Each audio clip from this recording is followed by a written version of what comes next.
ทักทายสบายดียามเช้าและสวัสดีมื้อนี้ค่อยก็สิไปลกหญ้าสวนมันทุกคนเลยถือว่าไปเช้าๆละสวยมาแดดทุกคนเลยอากาศแดดอบอ้าว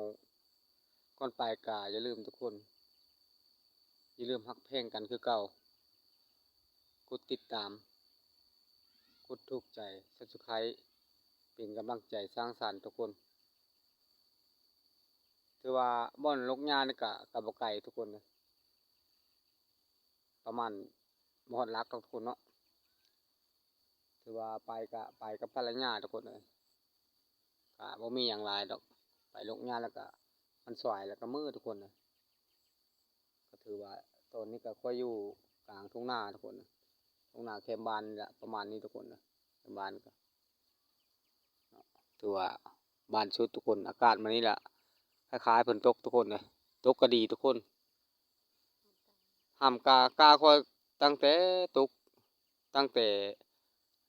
ตกใส่แล้วก็ผลบ่ได้ห้ำทุกคนเลยเพิ่นสิปรุงอยู่บ่หันตกให้ก็ดีเอาอะไรอย่าห่างทุกคนอ่าเพิ่นไปลกหญ้าก่อน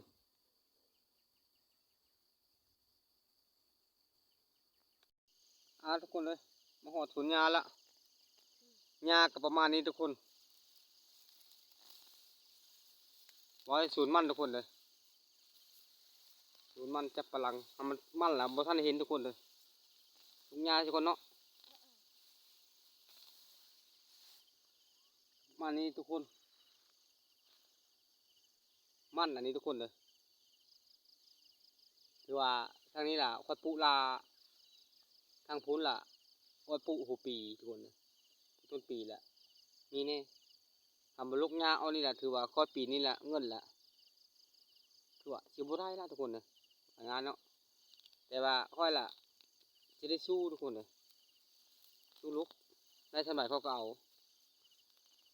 เพราะว่ามันไม่มีทางเลิกกว่าก็ได้ใช้ด้วยมือทุกคนเลยแต่ค่อยไม่ได้เอายามาฉีดแบบว่าหญ้านี่แหละลกมือแล้วก็เลี้ยงงูเลี้ยงควายเพราะว่าค่อยบ่เคยใช้แบบยาแบบอย่างเนาะทุกคนค่อยใช้โดยมือเนาะทุกๆปีค่อยก็ได้เฮ็ดได้ลกออกไปนี่แหละทุกคนเลยค่อยอิดค่อยไปนี่แหละได้ชั้นไหนก็เอาว่าง่ายคือนางหมูนี่ก็พวกเพิ่นทุกคนเลยนางหมูนี่ลากเหย้าทุกคนเอ้ยนางหมูนี่กินก็ได้ทุกคนเลย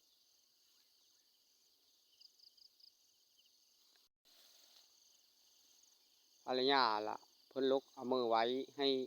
งูแล้วทุกคนเลยถือว่า1 แถม 1ได้วิอ่ะนะ1 แถม 1ถือว่าวิที่1ละลกหญ้าเอาจากศูนย์จากมันทุกคนเลยวิที่2เราเอาหญ้านี้มือให้งูทุกคนมือให้งูเป็นอาหารของงูเนาะถือว่าประมาณนี้บรรยากาศยามเช้าทุกคนตอนนี้ก็ประมาณ6 โมงกว่าทุกคนนะ6 นาฬิกาทุกคนเลยโมเมนต์6 โมงเช้า9 โมงเย็นทุกคนเลย6 นาฬิกาทุกคนเลยอ่าบ้านเลยทุกคนเลยบ้านค่อยก็เห็นทุกคนเลยแต่ว่าอยู่ในภาพนี่เราบ่เห็นกะเป็นพอดีโมบรรยากาศยามเช้าเขาเย็นทุกคนเลยครึ้มฟ้าครึ้มฝนเลยทุกคนคันฝนตกค่อยดีใจค่อยว่าไงบ้านเพิ่นชื่ออาจจะตกเอาทุกคนเนาะบ้านค่อยแหละบ่มีฝนได้อาทิศกว่าล่ะจนบ่ได้ไปเบิ่งศูนย์กลางก็ได้จักว่าเป็นอะไรก็บ่รู้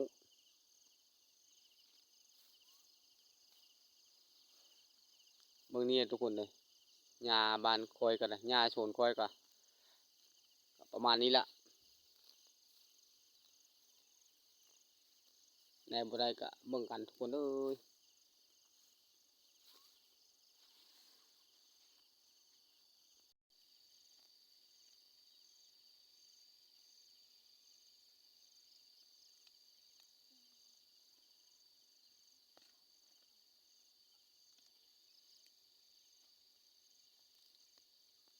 งจากลกหญ้า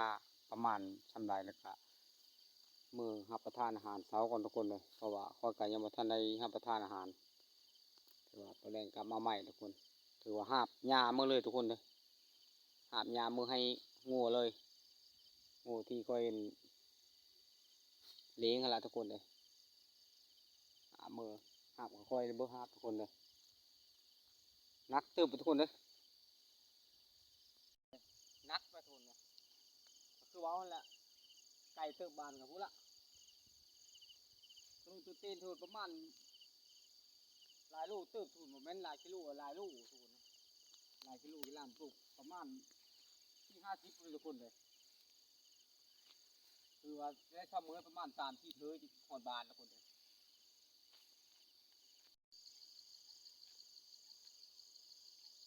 หนักเติบทุกคนเอาเช้ายังไม่กินมันทำงานหนักก็เลยมื้อทนได้ทุกคนสู้เนาะ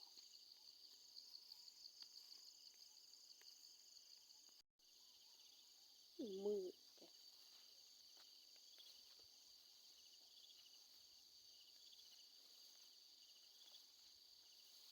เดี๋ยวค่อยย่างทุกคน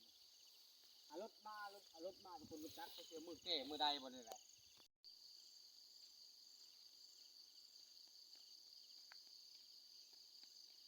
มาหาดำกันนะทุกคนมาหาดำกันเด้อ